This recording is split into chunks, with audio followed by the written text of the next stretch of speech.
Ô Seigneur, envoie ton esprit et renouvelle la force de la terre.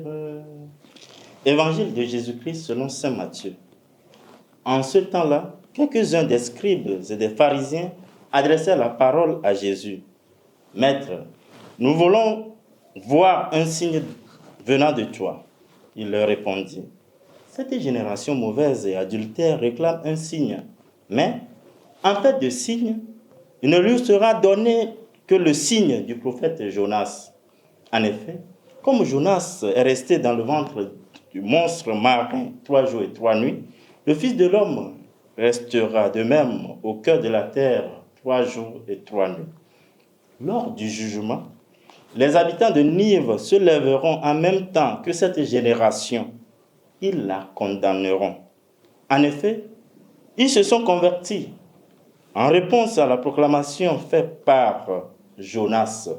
Et il y a ici bien plus que Jonas. Lors du jugement, la reine de Saba se dressera en même temps que cette génération et elle la condamnera. En effet, elle est venue des extrémités de la terre pour écouter la sagesse de Salomon.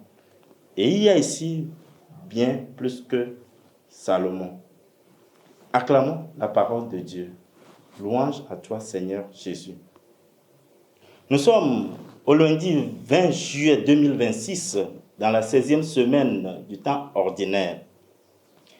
Jésus venait de délivrer un possédé sous-muet et les pharisiens l'accusent d'agir par l'action du chef des démons.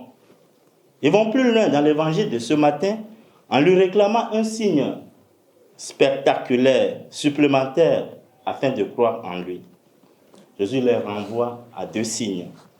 Le signe de Jonas, qui obtient la conversion des Ninivites après sa prédication, et le signe de la reine de Saba, qui est venue des extrémités de la terre pour écouter la sagesse de Salomon.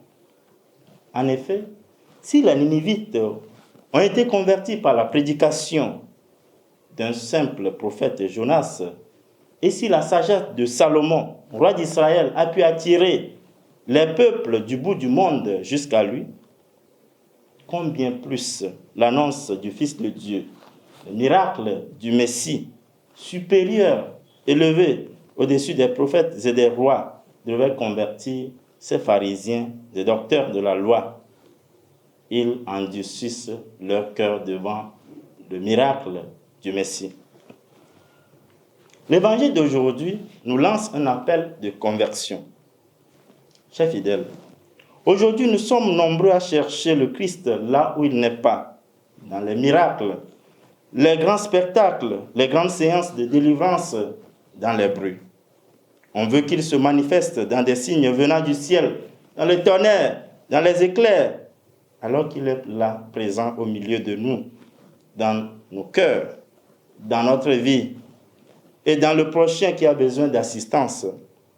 Comme il est resté au cœur de la terre 3 jours et 3 nuits pour nous sauver, il nous invite aujourd'hui à faire de même, à déposer notre vie pour aider l'autre. C'est le plus grand signe que nous pourrions laisser, celui de déposer notre vie pour que l'autre grandisse. Cessons de regarder le ciel.